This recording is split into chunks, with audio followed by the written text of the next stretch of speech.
ಬೆಳ್ಳಂಬೆಳಗ್ಗೆ 4 ಜಿಲ್ಲೆಗಳಲ್ಲಿ ಲೋಕಾಯುಕ್ತ ದಾಳಿ ಮಾಡಿದೆ. ಬಾಗಲಕೋಟೆ, ವಿಜಯಪುರ, ರಾಯಚೂರು, ಉತ್ತರ ಕನ್ನಡ ಜಿಲ್ಲೆಗಳಲ್ಲಿ ಲೋಕಾಯುಕ್ತ ದಾಳಿಯಾಗಿದೆ.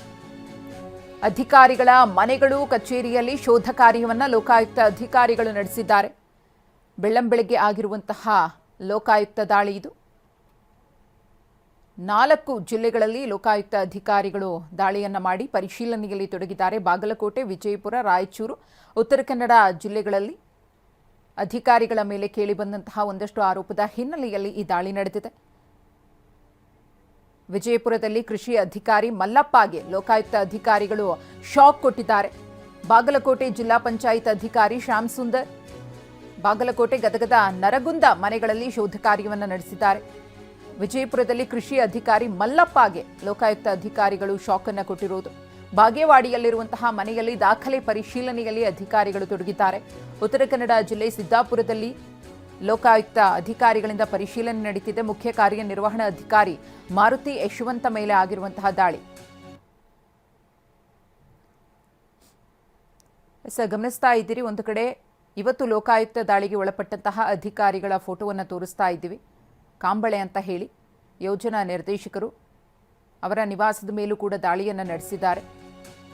ಪರಿಶೀಲನೆ ಮುಂದುವರೆದಿದೆ. ರಾಯಚೂರು ಜಿಲ್ಲೆಯ 4 ಕಡೆ ಲೋಕಾಯುಕ್ತ ದಾಳಿಯಾಗಿದೆ.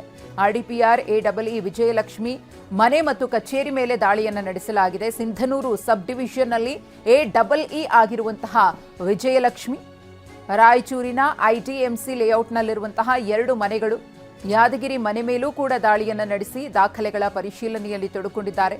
ವಿಜಯಲಕ್ಷ್ಮಿ ಸಂಬಂಧಿಕರ ಮನೆ ಮೇಲೂ ಕೂಡ ದಾಳಿಯಾಗಿದೆ.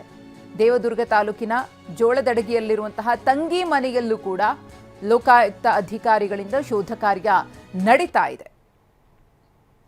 ರಾಯಚೂರಿನ ನಿವಾಸ ಹಾಗೆ ಯಾದಗಿರಿಯ ನಿವಾಸ, ವಿಜಯಲಕ್ಷ್ಮಿ ಅವರಿಗೆ ಸಂಬಂಧಪಟ್ಟಂತಹ ನಿವಾಸ ಹಾಗೆಯೇ ಅವರ ತಂಗಿಯ ನಿವಾಸದ ಮೇಲೂ ಕೂಡ ದಾಳಿಯಾಗಿದೆ.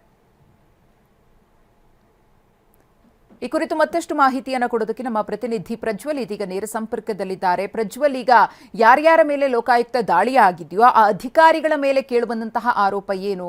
ಇನ್ನು ಎಷ್ಟು ಹೊತ್ತು ಈ ದಾಳಿ ನಡೆಯುತ್ತೆ? ದಾಳಿಯ ಸಂದರ್ಭದಲ್ಲಿ ಏನೆಲ್ಲ ದಾಖಲೆಗಳು ಸಿಕ್ಕಿರಬಹುದು ಅಂತ ಲೋಕಾಯುಕ್ತ ಅಧಿಕಾರಿಗಳಿಗೆ? ಮಧುಶ್ರೀ, ಈಗಾಗಲೇ 4 ಜಿಲ್ಲೆಗಳಲ್ಲಿ ದಾಳಿಯನ್ನ ಮಾಡಲಾಗಿದೆ. 4 ಅಧಿಕಾರಿಗಳಿಗೆ ಸಂಬಂಧಪಟ್ಟಂತೆ ಅವರ ವಾಸ ಮಾಡ್ತಿದ್ದಂತ ಮನೆಗಳು, ಅವರು ಕೆಲಸ ಮಾಡ್ತಿದ್ದಂಥ ಕಚೇರಿಗಳು, ಮತ್ತೆ ಅವರ ಆತ್ಮೀಯ ಸಂಬಂಧಿಗಳಾಗಿರ್ಬೋದು ಮತ್ತು ಅವರ ಬೇನಾಮಿಗಳಾಗ್ಬೋದು, ಇಷ್ಟು ಜನರ ಮೇಲೆ ದಾಳಿಯನ್ನ ಮಾಡಲಾಗಿದೆ. ಪ್ರಮುಖವಾಗಿ ಈ ದಾಳಿಯ ಹಿನ್ನೆಲೆ ಏನು ಅಂತಂದ್ರೆ, ಇವರ ವಿರುದ್ಧ ಸೋರ್ಸ್ ರಿಪೋರ್ಟ್ ಅನ್ನ ಕಲೆಕ್ಟ್ ಮಾಡ್ಕೊಂಡಿರ್ತಾರೆ. ಇವರು ಅಕ್ರಮ ಆಸ್ತಿ ಗಳಿಕೆಯನ್ನ ಮಾಡ್ಕೊಂಡಿದ್ದಾರೆ. ಅವರ ಡ್ಯೂರಿಂಗ್ ಏನು ಕೆಲಸದ ಅವಧಿ ಏನಿದೆ, ಈ ಕೆಲಸದ ಅವಧಿಯಲ್ಲಿ ಅವರು ನಿರಂತರವಾಗಿ ಭ್ರಷ್ಟಾಚಾರವನ್ನ ಮಾಡಿ ಅವರು ಅಕ್ರಮವಾಗಿ ಹಣವನ್ನ ಸಂಪಾದನೆ ಮಾಡಿದ್ದಾರೆ. ಅಕ್ರಮವಾಗಿ ಆಸ್ತಿಪಾಸ್ತಿಗಳನ್ನ ಖರೀದಿ ಮಾಡಿ ಇಟ್ಕೊಂಡಿದ್ದಾರೆ. ಮತ್ತೆ ಬೇನಾಮಿ ಹೆಸರುಗಳಲ್ಲಿ ಪ್ರಾಪರ್ಟಿಗಳನ್ನ ಮಾಡಿದ್ದಾರೆ ಅನ್ನೋ ಆರೋಪದ ಹಿನ್ನೆಲೆಯಲ್ಲಿ ಒಂದಷ್ಟು ಖಚಿತ ಮಾಹಿತಿಗಳನ್ನು ಇಟ್ಕೊಂಡು ಲೋಕಾಯುಕ್ತ ಅಧಿಕಾರಿಗಳು ಬಾಗಲಕೋಟೆ, ಕಾರವಾರ, ರಾಯಚೂರು ಸೇರಿದಂತೆ 4 ಕಡೆ 4 ಅಧಿಕಾರಿಗಳ ಮೇಲೆ ದಾಳಿಯನ್ನ ಮಾಡಿದ್ದಾರೆ. ಪ್ರಮುಖವಾಗಿ ಬಾಗಲಕೋಟೆಯಲ್ಲಿ ಜಿಲ್ಲಾ ಪಂಚಾಯತ್ ಅಸಿಸ್ಟೆಂಟ್ ಸೆಕ್ರೆಟರಿ ಶ್ಯಾಮ್ ಸುಂದರ್ ಕಾಂಬ್ಳೆ ಅವರ ಮೇಲೆ ದಾಳಿಯನ್ನ ಮಾಡಿದ್ದಾರೆ. ಮತ್ತೆ ವಿಜಯಪುರದ ಬಾಗೇವಾಡಿಯಲ್ಲಿ ಕೃಷಿ ಇಲಾಖೆಯ ಸಹಾಯಕ ನಿರ್ದೇಶಕ ಮಲ್ಲಪ್ಪ ಅವರ ಮೇಲೆ ದಾಳಿ ಮಾಡಿದ್ದಾರೆ. ಅದಾದ್ಮೇಲೆ ಕಾರವಾರದಲ್ಲಿ ಮತ್ತೆ ರಾಯಚೂರಿನಲ್ಲಿ ಗ್ರಾಮೀಣಾಭಿವೃದ್ಧಿಗೆ ಸಂಬಂಧಪಟ್ಟಂತೆ ದಾಳಿಯನ್ನ ಮಾಡಿದ್ದಾರೆ. ಈಗ ಬೆಳಗ್ಗೆ ಸುಮಾರು 6 ಗಂಟೆ ಸುಮಾರಿಗೆ ದಾಳಿಯನ್ನ ಮಾಡಿ ಅವರ ನಿವಾಸ ಮತ್ತೆ ಕಚೇರಿಗಳಲ್ಲಿ ಶೋಧವನ್ನು ನಡೆಸ್ತಿದ್ದಾರೆ. ಮತ್ತೆ ಒಂದಷ್ಟು ದಾಖಲಾತಿಗಳು, ಒಂದಷ್ಟು ಚಿನ್ನಾಭರಣಕ್ಕೆ ಸಂಬಂಧಪಟ್ಟಿದ್ದು, ಮತ್ತೆ ನಗದಿಗೆ ಸಂಬಂಧಪಟ್ಟಿದ್ದು, ಸ್ಥಿರಾಸ್ತಿ ಆಗ್ಬೋದು, ಚರಾಸ್ತಿ ಆಗ್ಬೋದು, ಇದೆಲ್ಲವೂ ಕೂಡ ಎಷ್ಟಿದೆ ಅನ್ನೋದನ್ನ ಪತ್ತೆಯನ್ನ ಮಾಡಲಿಕ್ಕೆ ಲೋಕಾಯುಕ್ತ ಅಧಿಕಾರಿಗಳು ಮುಂದಾಗಿದ್ದಾರೆ. ಮತ್ತೆ ಆಯಾ ಜಿಲ್ಲೆ SP ಗಳ ನೇತೃತ್ವದಲ್ಲಿ ಈ ಒಂದು ಲೋಕಾಯುಕ್ತ ದಾಳಿಯನ್ನ ಮಾಡಲಾಗ್ತಾ ಇದೆ. ಈ ದಾಳಿ ಸುಮಾರು ಸಂಜೆ ತನಕಲೂ ನಡೀಬಹುದು. ದಾಳಿಯ ಸಂಪೂರ್ಣ ಚಿತ್ರಣ ಏನಿದೆ ಇದು ದಾಳಿ ಮುಗಿದ ನಂತರವಷ್ಟೇ ಗೊತ್ತಾಗುತ್ತೆ. ಯಾಕಂತ ಅಂದ್ರೆ ಅಸೆಸ್ ಮಾಡಬೇಕಾಗುತ್ತೆ. ಮನೇಲಿ ಸಿಕ್ಕಂತ ಪ್ರಾಪರ್ಟಿಗಳಾಗ್ಬೋದು, ಪ್ರಾಪರ್ಟಿ ಡಾಕ್ಯುಮೆಂಟ್ಸ್ಗಳಾಗ್ಬೋದು, ಮತ್ತೆ ಕ್ಯಾಶ್ ಆಗ್ಬೋದು, ಗೋಲ್ಡ್ ಆಗ್ಬೋದು, ಎಲ್ಲದನ್ನು ಅಸೆಸ್ ಮಾಡಿದ ನಂತರವಾಗಿ ಸಂಜೆಗೆ ಅಸೆಸ್ಮೆಂಟ್ ರಿಪೋರ್ಟ್ ಸಿಗುತ್ತೆ. ಆಗ ಸಂಪೂರ್ಣವಾದಂಥ ದಾಳಿಯಲ್ಲಿ ಏನೆಲ್ಲ ಸಿಗುತ್ತೆ ಅನ್ನೋದು ಗೊತ್ತಾಗುತ್ತೆ.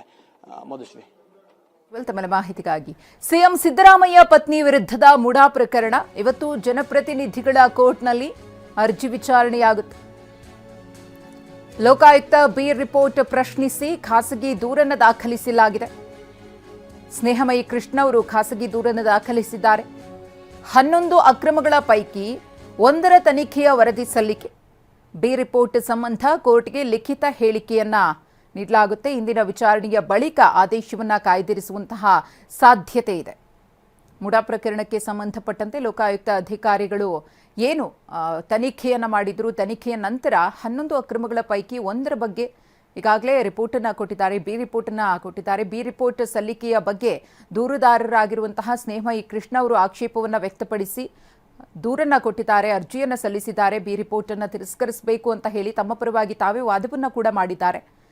ಇನ್ನು ಇವತ್ತಿಗೆ ಈ ಒಂದು ಪ್ರಕರಣದ ವಿಚಾರಣೆಯನ್ನ ಕೋರ್ಟ್ ಮುಂದೂಡಿತ್ತು. ಲೋಕಾಯುಕ್ತ ಅಧಿಕಾರಿಗಳಿಗೂ ಕೂಡ ಒಂದಷ್ಟು ಪ್ರಶ್ನೆಗಳನ್ನ ಕೋರ್ಟ್ ಕೇಳಿತ್ತು. ಬಿ ರಿಪೋರ್ಟ್ ಏನಾದರೂ ಕೋರ್ಟ್ನಿಂದ ಪುರಸ್ಕಾರ ಆದರೆ ಸಿದ್ದರಾಮಯ್ಯ ಮತ್ತು ಅವರ ಪತ್ನಿಯವರಿಗೆ ಈ ಪ್ರಕರಣದಲ್ಲಿ ರಿಲೀಫ್ ಸಿಗುತ್ತೆ. ಒಂದು ವೇಳೆ ತಿರಸ್ಕೃತವಾದರೆ ಸಂಕಷ್ಟ ಕಟ್ಟಿಟ್ಟ ಬುತ್ತಿ.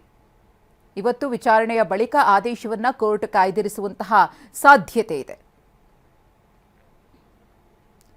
ಮುಡಾ ಪ್ರಕರಣಕ್ಕೆ ಸಂಬಂಧಪಟ್ಟಂತೆ ಸ್ನೇಹಮಯಿ ಕೃಷ್ಣ ಅವರು ದೂರನ್ನು ದಾಖಲಿಸಿದ್ದಾರೆ. ಅದರ ವಿಚಾರಣೆ ಇವತ್ತು ಕೂಡ ಒಂದು ಹಂತದವರೆಗೂ ನಡೆಯುತ್ತೆ. ನಂತರದಲ್ಲಿ ಕೋರ್ಟ್ನಿಂದ ಆದೇಶ ಏನು ಬರುತ್ತೆ ಅನ್ನೋ ಕುತೂಹಲವೂ ಕೂಡ ದಟ್ಟವಾಗಿದೆ. ಜನಪ್ರತಿನಿಧಿಗಳ ಕೋರ್ಟ್ನಲ್ಲಿ ಅರ್ಜಿ ವಿಚಾರಣೆ ಇವತ್ತು ನಡೆಯುತ್ತೆ.